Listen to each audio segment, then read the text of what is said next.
Isa pong park sa Mississauga, Ontario ang tatawagin na ngayon bilang Philippine Park. Paano ito nangyari at saan ito matatagpuan?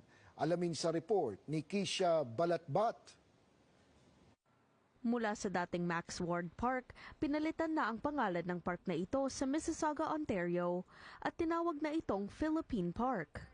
Isang taon din daw itong itinulak ng Filipino community sa Mississauga. Ang proposal na para palitan ng pangalan nag-umpisa noong 2024. Kalayaan Cultural Community Center at isang mga grupo ng Pilipino ang nagkaisa para i-propose sa City Council ng Mississauga para palitan ang pangalan ng Max Ward Park to Philippine Park para sa mga Pilipino dito sa Mississauga and GTA.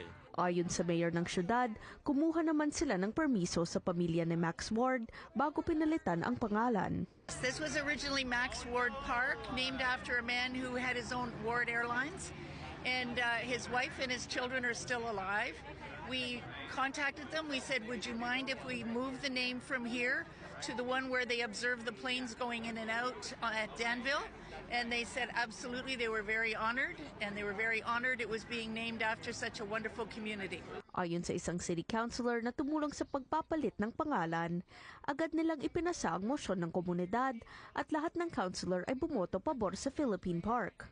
Ang lokasyon ng park, isa rin daw magandang lugar para sa komunidad. Well, for the community, it's fantastic because, of course, we are just a few moments walk away from the Philippine Community Center where they host many cultural events, where they also learn things like folk dance and other things. So this just gives the community another place where they can see their name and heritage reflected in the fabric of our city for generations to come. Ang pagpapangalan ng park para sa komunidad ng mga Pilipino sa Mississauga, isang halimbawa lamang ng patuloy na pagkilala sa mga kontribusyon ng mga Pilipino sa Canada, ayon sa Consul General ng Pilipinas sa Toronto.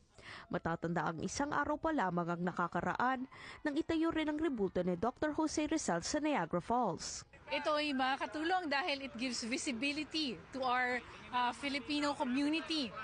Mas makikilala dito sa komunidad ng Mississauga ang ating mga kababayan at ang kanilang mga contributions and achievements by having this park. And we hope that in the future magkaroon din ng Rizal Monument dito.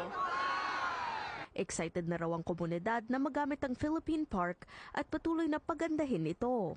Kung ako ay natutuwa, mas lalong natutuwa ang community at mayroon na kaming Philippine Park dito sa Mississauga na doon kami magkakaroon ng picnic, iba-ibang activities sa kultura, mga gathering ng mga pamilya at iba pa.